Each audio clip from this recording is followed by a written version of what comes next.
సంవత్సరాల తరబడి ఎన్ని మందులు వాడినా మీ మోకాల నొప్పులు తగ్గట్లేదా? ప్రాణ పెయిన్ క్లినిక్ లో అత్యాధునిక చికిత్స. ఏపీలో కౌంటింగ్ కు ఈసీ సిద్ధమవుతోంది. పోలింగ్ రోజున జరిగిన అల్లర్ల దృష్ట్యా కౌంటింగ్ రోజు ఎలాంటి అవాంఛనీయ సంఘటనలు జరగకుండా చర్యలు చేపడుతోంది. ఈ మేరకు ఎన్నికల సంఘం భారీగా కేంద్ర భద్రతా బలగాలను కేంద్రానికి ఈసీ రప్పిస్తోంది. మే 13 పోలింగ్ సందర్భంగా ఏపీలో జరిగిన హింస దేశవ్యాప్తంగా చర్చకు దారితీసిందని చెప్పుకోవచ్చు. ప్రధానంగా పల్నాడు జిల్లాతో పాటు తాడిపత్రి నియోజకవర్గంలో జరిగిన అల్లర్లు తీవ్ర దుమారాన్ని రేపాయి. పోలింగ్ రోజునే కాకుండా నిన్నటి మొన్నటి వరకు ఆ మంటలు చల్లారకపోవటం కలకలం రేపింది. అతి కష్టంతో కేంద్ర భద్రతా బలగాలు రాష్ట్ర పోలీస్ శాఖ గొడవలను కంట్రోల్ చేశాయి. ఇక కౌంటింగ్ సమీపిస్తోంది. జూన్ 4న రాజకీయ నేతల భవితవ్యం తేలిపోనుంది. ఈ నేపథ్యంలోనే అలర్ట్ అయింది ఈసీ.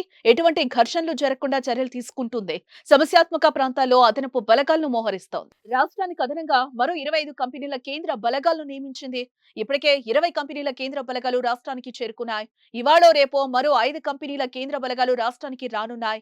పల్నాడులో అత్యధికంగా 8 మంది పోలీసు అధికారులను నియమించారు.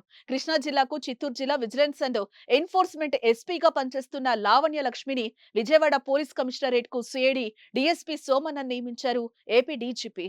అనంతపురం జిల్లాలోనూ అల్లర్లు జరిగే అవకాశం ఉండటంతో కౌంటింగ్ కేంద్రాల దగ్గర భారీ భద్రతను ఏర్పాటు చేశారు. జిల్లాకు 3 స్పెషల్ అధికారులను నియమించారు. పూర్తిగా కేంద్ర బలగాల నిఘా నీడలో కౌంటింగ్ జరిగేలా ప్లాన్ చేసుకుంది. అలాగే ఫలితాలు అనంతరం విజయోత్సవాలు, ఊరేగింపులు, కవ్వింపులు లేకుండా స్పెషల్ యాక్షన్ చేపట్టింది. కౌంటింగ్ తర్వాత 15 రోజుల పాటు అప్రమత్తంగా ఉండాలని కేంద్ర ఎన్నికల సంఘం సూచన చేసింది. దీంతో రాష్ట్రంలో శాంతి భద్రతలకు విఘాతం కలగకుండా చర్యలు చేపడుతోంది ఈసీ. సుమన్ టీవీలో మీ పర్సనల్ అండ్ బిజినెస్ ప్రమోషన్స్ కోసం కింది నెంబర్ కి కాంటాక్ట్ చేయండి.